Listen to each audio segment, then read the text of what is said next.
जी, मैं इस सदन में अलल ऐलान ये कहता हूं कि जब भी इस देश की जमीन को लहू की जरूरत होगी, आपसे 2 कदम आगे इमरान खड़ा मिलेगा। ये मैं आपसे यकीन दिलाते हुए कह रहा हूं। हमसे हमारी इबादत गाहें तो मत छीनिए ना, हमारे घरों पे बुलडोजर तो मत चलाइए ना, हमारी कब्रों में तो हमें सुकून से सोने दीजिए ना।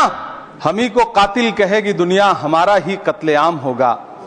हम ही कुएं खोदते फिरेंगे, हम ही पे पानी हराम होगा। जिल्ले इलाही, जमहूरियत जो है वो नफरत और ठसक से नहीं चलती है, अकड़ से नहीं चलती है, उसमें सबकी हिस्सेदारी जरूरी है। कल देश के माइनॉरिटी मिनिस्टर ने लोकसभा में खड़े होकर एक शेर सुनाया था कि मुझसे कोई बदगुमान न हो, तो मैं उन्हें एक शेर सुनाना चाहता हूं कि मैं आज जद पे हूं तो इतना खुशगुमान न हो, मैं आज जद पे हूं तो इतना खुशगुमान न हो, चराग सबके बुझेंगे हवा किसी की नहीं। नीतीश कुमार जी हो, चंद्रबाबू नायडू जी हो, चिराग पासवान जी हो, जयंत चौधरी जी हो, देवे गौड़ा जी हो, जीतन राम मांझी जी हो, सबको समझना पड़ेगा कि जब जंगल में आग लगती है तो न वो बरगद बचते हैं जो हवा को आंधी में तब्दील करते हैं, न वो बांस बचते हैं जो आपसी रगड़ से चिंगारी पैदा करते हैं। कि चरागों के सफर में दबदबा हो आंधियों का तो फिर अंजाम जुल्मत के सिवा कुछ भी नहीं होगा। ये दुनिया नफरतों के आखिरी स्टेज पर है, इलाज इसका मोहब्बत के सिवा कुछ भी नहीं होगा। और आप ताकत में हैं, संख्या बल के आधार पर बिल हो सकता है आप पास करा ले, लेकिन आपको यह बात समझनी पड़ेगी कि हम तो वो तारीख हैं, जहनों में रहना है जिसे, कागजी पुर्जे नहीं जो फाड़ डाले जाएंगे। जिस जमी पर मैं खड़ा हूं ये मेरी पहचान है। आप आंधी हैं तो क्या मुझको उड़ा ले जाएंगे? कल किरण रिजिजू जी कह रहे थे कि रेलवे की जमीनें देश की जमीनें हैं, डिफेंस की जमीनें देश की जमीनें हैं। हां मंत्री जी हैं, बिल्कुल हैं। ये जो वक्फ की जमीनें हैं ये हमारे पुरखों ने धार्मिक कामों के लिए डोनेट किया है, तो हम भी तो इसी देश के नागरिक हैं, हम भी तो इसी देश के बेटे हैं, तो वक्फ की जमीनें भी तो इसी देश की जमीनें हैं। उनको पराया क्यों बोलते हैं आप? सभापति महोदय अशफाकुल्लाह खान जब फैजाबाद की जेल में फांसी के फंदे पर झूल रहे थे तो इसी देश की जमीन के लिए झूल रहे थे ना। सभापति महोदय, अंडमान की जेल में काला पानी की सजा काटकर अपनी जान देने वाले मौलाना फजले हक खैराबादी हो या शेर खान अफरीदी हो, वो भी तो इसी जमीन के लिए अपनी जान दे रहे थे ना। सभापति महोदय, पाकिस्तान के खिलाफ लड़ते हुए अपनी जान देने वाले महावीर चक्र विजेता ब्रिगेडियर उस्मान हो या पाकिस्तान के पैटर्न टैंक उड़ाने वाला परमवीर चक्र विजेता वीर अब्दुल हमीद हो, वो भी तो इसी जमीन के लिए अपनी जान दे रहा था ना। धन्यवाद सभापति महोदय। हम ही को कातिल कहेगी दुनिया, हमारा ही कत्लेआम होगा। हम ही कुएं खोदते फिरेंगे, हम ही पे पानी हराम होगा। सभापति महोदय, सन 1947 में दिल्ली की जामा मस्जिद की तारीखी सीढ़ियों पर खड़े होकर के भारत रत्न मौलाना अबुल कलाम आजाद साहब ने कहा था कि मुसलमानों कहां जा रहे हो, यह है तुम्हारा मुल्क, यहां तुम्हारे आबाओ अजदाद की कब्रें हैं। उस वक्त मौलाना आजाद की ये सदाएं सुन करके लोगों ने अपने सरों की गठरियां उतार करके रख दी थी। आज उसी दिल्ली में मौजूद देश की संसद में एक बिल आया है जो हमसे उसी जामा मस्जिद की सीढ़ियों के सबूत मांगेगा, जो उन्हीं सीढ़ियों के पास अपनी कब्र में सोए हुए मौलाना आजाद को फिर से कब्र से सदा देनी पड़ेगी कि ये जो कब्र है वो मेरी कब्र है, ये किसी सरकार की जागीर नहीं है। सभापति महोदय, मैं जहां खड़ा हूं इसी संसद भवन के सामने सड़क के उस पार अपनी कब्र में सोए हुए भारत के पूर्व राष्ट्रपति फखरुद्दीन अली अहमद की कब्र है। शायद अब उस कब्र से भी सदाएं आए कि ये कब्र मेरी कब्र है, ये सरकार की जागीर नहीं है। सभापति महोदय, मैं वक्फ कानूनों में किए जा रहे संविधान विरोधी बदलावों के खिलाफ बोलने के लिए खड़ा हुआ हूं। संविधान का आर्टिकल 14 हो, 29 हो, 30 हो, चीख चीख कर कहता है कि देश में सब बराबर के हकदार हैं। आर्टिकल 26 कहता है कि सबको अपने अपने मजहबी कामों के लिए मंदिर, मस्जिद, गिरजाघर, गुरुद्वारों का निर्माण करने का हक है। और उसका रखरखाव का भी हक है। लेकिन डॉक्टर बाबा साहब अंबेडकर के संविधान को हर दिन कुचलने वाली यह सरकार देश के मुसलमानों से नफरत में इतनी अंधी हो गई है कि खुलेआम देश की संसद में देश सरकार के माइनॉरिटी मिनिस्टर साहब और होम मिनिस्टर साहब झूठ बोलते हैं और देश को गुमराह करते हैं। झूठ शब्द असत्य बोलते हैं। सरकार ने इस बिल का नाम उम्मीद रखा है। मंत्री जी कल से इसे देश के मुसलमानों के लिए नई उम्मीद बता रहे हैं। नहीं मंत्री जी, न तो यह बिल मुसलमानों के लिए नई उम्मीद है और न ही उम्मीद की नई किरण। सभापति महोदय, भाजपा ने पूरे देश में वक्फ के नाम पर कई सारे झूठ फैलाए हैं। आइए आज उनकी सच्चाई पर बात करते हैं। वक्फ ट्रिब्यूनल को ऐसे बताया जाता है जैसे वक्फ ट्रिब्यूनल कोई मजहबी खाप पंचायत हो। सभापति महोदय, जबकि सच्चाई यह है कि वक्फ ट्रिब्यूनल भी तो सरकारी न्यायिक विभाग है जिसमें सरकार द्वारा नियुक्त जज होते हैं, जिसमें प्रशासनिक अधिकारी होते हैं, कहीं ऊपर से थोड़ी आ गए।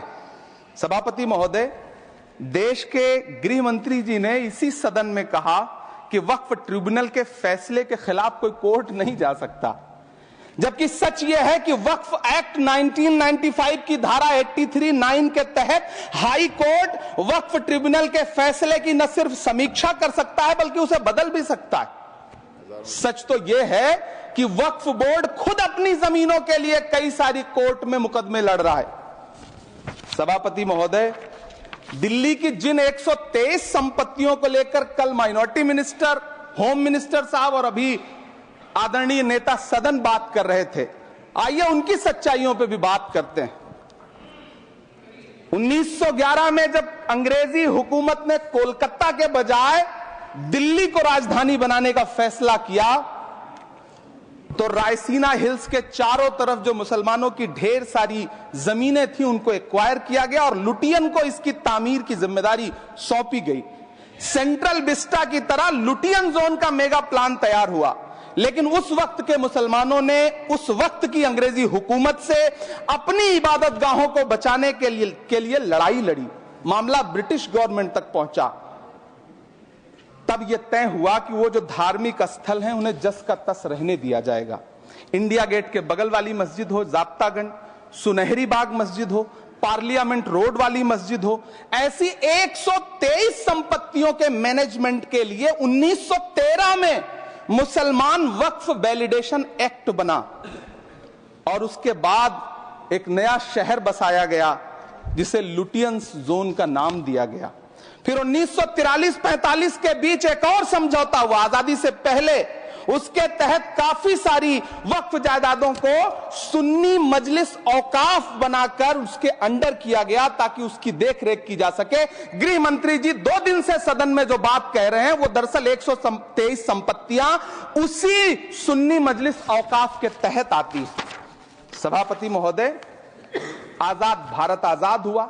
आजादी के बाद भारत में 1954 में वक्फ एक्ट लागू हुआ, जिसकी धारा 9 के तहत 1964 में केंद्रीय वक्फ काउंसिल का गठन हुआ। दिल्ली की वही 123 प्रॉपर्टीज को 1970 में सर्वे गजट करके गजट नोटिफाई किया गया।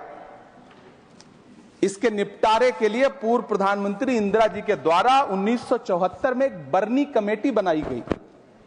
बर्नी कमेटी ने 1976 में इन 123 संपत्तियों को दिल्ली वक्फ बोर्ड की संपत्ति होने की रिपोर्ट सौंपी। उस रिपोर्ट के आधार पर 1984 में कांग्रेस सरकार ने उन 123 प्रॉपर्टीज को दिल्ली वक्फ बोर्ड को सौंपने का फैसला किया, जिसके खिलाफ विश्व हिंदू परिषद कोर्ट गई। मामला 2011 तक पेंडिंग रहा। फिर 2011 में कोर्ट ने सरकार को आदेशित किया कि इसका निपटारा करो। तब 2013 में तत्कालीन यूपीए सरकार ने दिल्ली की उन्हीं 123 जायदादों को बर्नी कमेटी की सिफारिशों के मुताबिक वक्फ बोर्ड के हवाले किया। यही वो प्रॉपर्टीज हैं जिनके नाम से गृहमंत्री जी कल से कांग्रेस को कोस रहे हैं।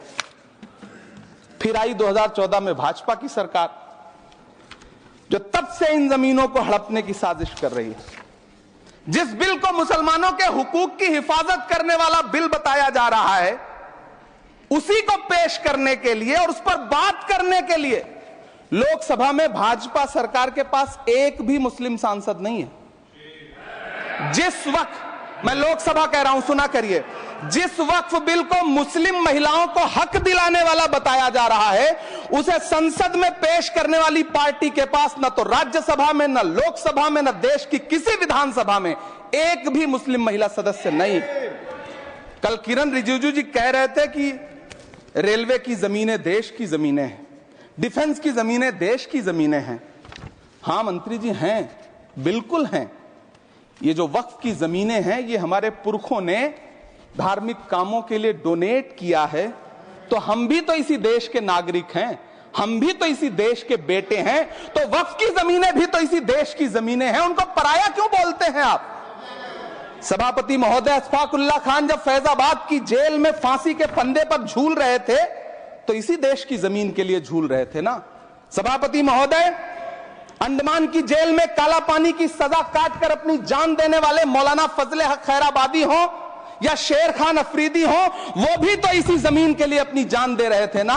सभापति महोदय, पाकिस्तान के खिलाफ लड़ते हुए अपनी जान देने वाले महावीर चक्र विजेता ब्रिगेडियर उस्मान हो या पाकिस्तान के पैटर्न टैंक उड़ाने वाला परमवीर चक्र विजेता वीर अब्दुल हमीद हो, वो भी तो इसी जमीन के लिए अपनी जान दे रहा था ना।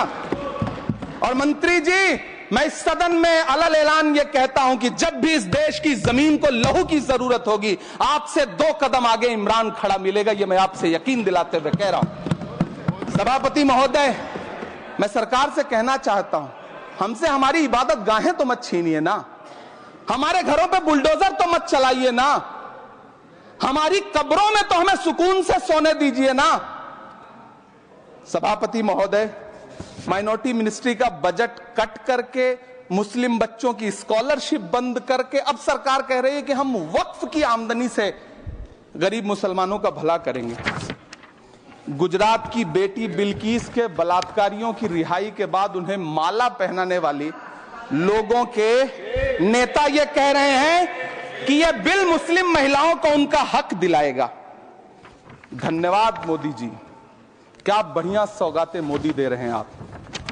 पहले हमें गुजराते मोदी दिया, आप सौगाते मोदी दे रहे हैं। लेकिन यह सरकार इतना याद रखे कि इसी ठसक के साथ देश की संसद में सीए का कानून भी लाया गया था और कहा गया था बड़े बड़े भाषण देकर के कि पड़ोसी देशों से हिंदू भाइयों को ला करके यहां नागरिकता दी जाएगी। लेकिन मैं आपके संज्ञान में लाता हूं सर कि पिछले इतने दिनों में इनसे नागरिकता लेने के लिए 2000 व्यक्ति भी नहीं आए, जबकि इसके उलट इन्हीं की सरकार में पिछले 10 साल में 15 लाख से ज्यादा भारतीयों ने भारत की नागरिकता छोड़ करके दूसरे देश में जाकर के बस गए। यह हुआ उस कानून का अंजाम। सभापति महोदय, इसी तरह की जिद के साथ किसानों के खिलाफ भी कानून लाए गए थे। जिस तरह आज वक्फ के फायदे गिनाए जा रहे हैं, उसी तरह से किसानों को भी कृषि कानूनों के फायदे गिनाए गए थे। लेकिन अंजाम क्या हुआ?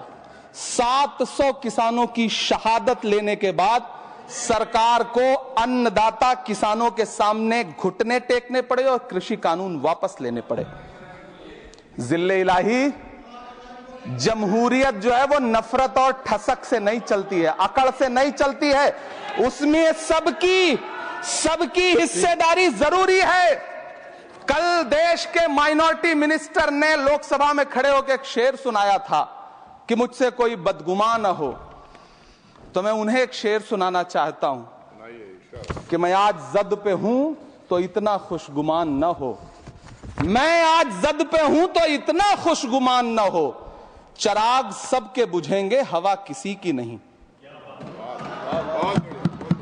नीतीश कुमार जी हो, चंद्रबाबू नायडू जी हो, चिराग पासवान जी हो, जयंत चौधरी जी हो, देवे गौड़ा जी हो, जीतन राम मांझी जी हो, सबको समझना पड़ेगा कि जब जंगल में आग लगती है तो न वो बरगद बचते हैं जो हवा को आंधी में तब्दील करते हैं, न वो बांस बचते हैं जो आपसी रगड़ से चिंगारी पैदा करते हैं। सभापति महोदय, जब देश को मनमोहन सिंह साहब जैसा काबिल प्रधानमंत्री मिलता है तो देश को आरटीआई जैसा एक्ट मिलता है। सेज जैसा एक्ट मिलता है, मनरेगा जैसा एक्ट मिलता है, लिबरलाइजेशन मिलता है, राइट टू एजुकेशन मिलता है, नेशनल फूड सिक्योरिटी एक्ट मिलता है। लेकिन जब देश को सौगातें मोदी मिलती है तो क्या मिलता है? सीए मिलता है, फॉर्म्स लॉ मिलता है, आर्टिकल 370 मिलता है, इलेक्टोरल बॉन्ड जैसा एक्ट मिलता है और वक्फ अमेंडमेंट एक्ट जैसे बिल देश को मिलते हैं। मुझे तो अपने हमवतन भाइयों से पूछना है कि आपको अपने बच्चों की तरक्की, खुशहाली और नौकरी की दरकार है या फिर मुसलमानों की दान की गई जमीनों को लूट कर धन्ना सेठों को देने की साजिश करने वाले कानून की? सभापति महोदय, यह सरकार रात के 3 बजे तक पूरे देश को जगा करके संसद में अपने ही नागरिकों को नीचा दिखाने के लिए वक्फ बिल ला रही थी, तो उधर रात के 1:30 बजे अमेरिका हम पर 26% टैरिफ लगा रहा था। सरकार की प्राथमिकताएं देश को पता। सभापति महोदय, मैं बहुत भावुक हूं आज, और मुझे अच्छा लगा कि आदरणीय नेता सदन जगत प्रकाश नड्डा जी ने बहुत अच्छी बातें भी की, मन से बातें की। क्योंकि उनके नाम में प्रकाश जुड़ा है तो मैं उनमें हमेशा एक रोशनी की किरण देखता हूं। मैं उनके सामने बहुत अदब से यह बात कहना चाहता हूं कि चिरागों के सफर में दबदबा हो आंधियों का तो फिर अंजाम जुल्मत के सिवा कुछ भी नहीं होगा। यह दुनिया नफरतों के आखिरी स्टेज पर है, इलाज इसका मोहब्बत के सिवा कुछ भी नहीं होगा। मैं भावुक हूं, मेरी पलकें गीली हैं। अगर देश की एक बहुत बड़ी आबादी को लगता है कि आप उसका भला करने के लिए नहीं बल्कि उनकी इबादतगाहों, उनकी कब्रिस्तानों, उनकी खानकाहों को बर्बाद करने का बिल ला रहे हैं, तो फिर आप अगर समझाने में नाकामयाब रहे हैं तो यह आपकी नाकामयाबी है। पहले समझाइए, उसके बाद कोई बिल लेकर के आइए, तब शायद हम आपका इतनी पुरजोर तरीके से विरोध ना करें।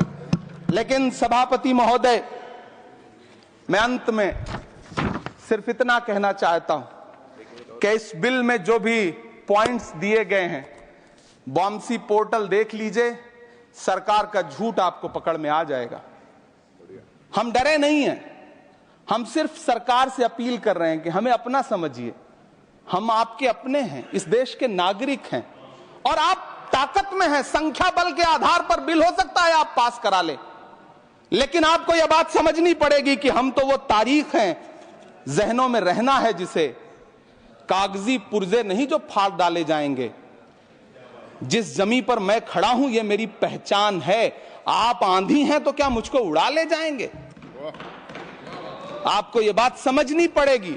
आपको अगर इतना विपक्ष की तरफ से पहले जेपीसी में इतने सारे पॉइंट्स आए और उसके बाद कल से लोकसभा में और राज्यसभा में सुझाव आप सुनने को तैयार नहीं है, लोगों की शंका को दूर करने के बारे में आप बिल्कुल सोच नहीं रहे, बस आप कह रहे हैं यह बिल उम्मीद की नई किरण है। नहीं साहब, इसे भले किरण जी लेके आए हैं, लेकिन यह उम्मीद की नहीं बल्कि नाउम्मीदी की किरण है। और इस देश की एक बहुत बड़ी आबादी इस बात से खदशे में है, शक में है कि आप सीधे उनकी जमीनों को लूट करके धन्ना सेठों को बेचना चाहते हैं। मेरी अब भी आपसे अपील है कि इस बिल को वापस लीजिए। यह बिल कहीं से आपके अपने नागरिकों के लिए अच्छा नहीं है। यह बिल सिर्फ इस देश के मुसलमानों को नीचा दिखाने का और अपने एक ऐसे मतदाता वर्ग को खुश करने का बिल है जिनको इस बिल के पास हो जाने से कुछ मिलेगा भी नहीं, लेकिन आप एक नैरेटिव देना चाहते हैं, एक मैसेज देना चाहते हैं। मेरी आपसे अपील है कि कृपया ये जो सबका साथ सबका विकास का नारा है, इस नारे को रत्ती भर तो चरित्रार्थ कर दीजिए। बहुत बहुत धन्यवाद।